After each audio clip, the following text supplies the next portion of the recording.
Welcome back to the Maynard Family Farm. We thank you for joining us today. We're working on clearing our fence line on the back of the property here. That way we can get our fence put up. We've been having our back pasture petitioned off with a hot fence this whole summer.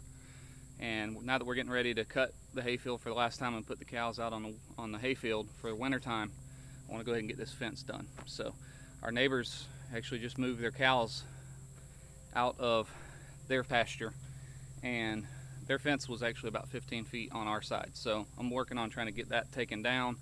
The fence is toast anyways, so we're gonna get that taken down. And I'm cutting a few trees, these water oaks that are notorious for coming down without any warning on the fences. So we've got two that we're gonna be taking down today. This one we already cut, and then we've got one more that we're about to cut, and then get the firewood logs drug back up, so that way they can start to season, and we'll get those split up in a year or so for firewood.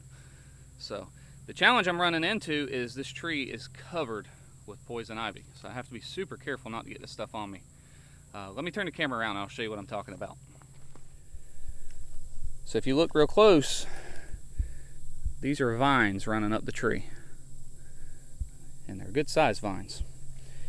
And if you look at the leaves, which are all around me here, see that? Right there is no bueno. So it's making this challenging, because even being careful trying to cut, it's going to produce sawdust, and that sawdust is going to want to get on the skin, and that's just not cool. So I'm trying to be as careful as I possibly can and use my saw bar to push it off, and going to do a lot of praying this stuff don't get on me. This is the stump of the tree we just cut. It's actually still in fairly decent shape, but what you'll see is a lot of times, see this crack right here in the middle and this black? These water oaks will rot from the inside, and you'll never know that it's totally rotten until one day it just comes down. And you don't necessarily even have to have a windstorm. It can just be rain, and it'll get the tree heavy and it'll break right off.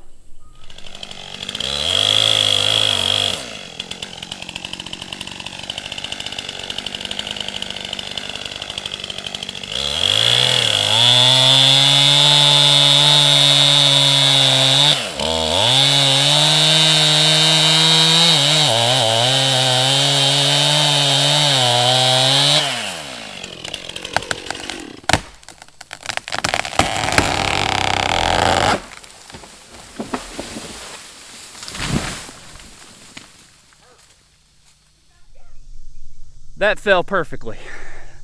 This is a big hickory tree that was right behind us here. And I didn't want to mess that up, but the way the top was, it was kind of leaned over this way. So I wedged it a little more to the left, which is a little tricky and a little dangerous, because you can cause them to twist if you're not careful. But it got it enough onto the left side that it hit and rolled right exactly where we wanted it. That's awesome.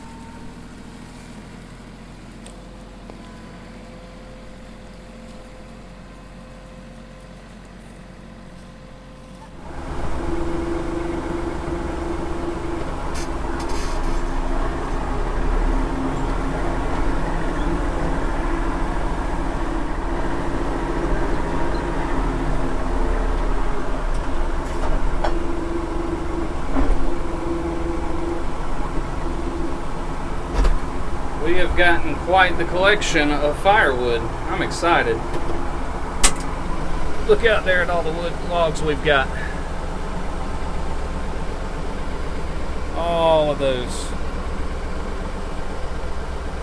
with the exception of that log right there, which is hickory, and I'm not sure I'm going to use it for firewood just yet. I may use it for some other projects, but all the rest of this is oak, and that's all going to be firewood.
Well, that's about 100 feet or so of fence that we've got taken out. I tell you what, these forks on the front of the tractor have been the best investment that I think we've ever made.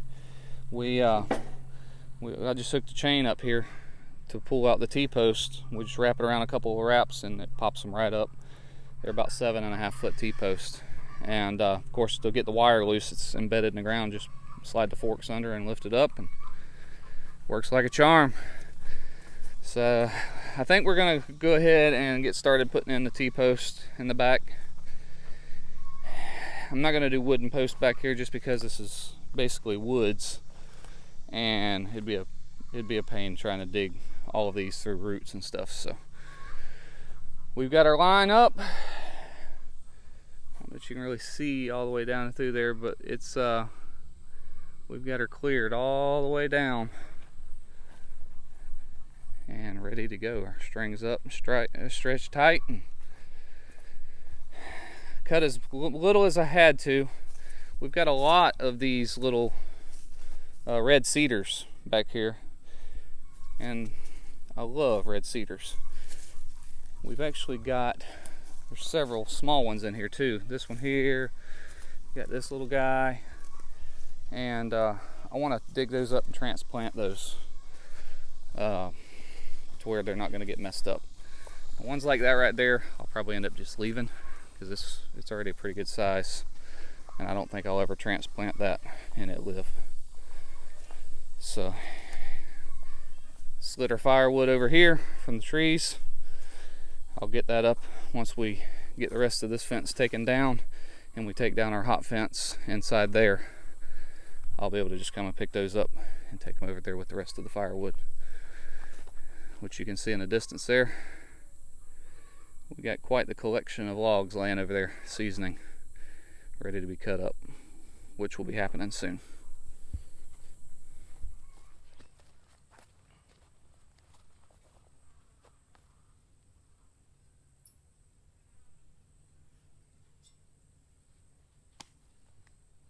What side are we doing the bottom? This side.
So the old T-post ended up being 8 foot, not 7.5.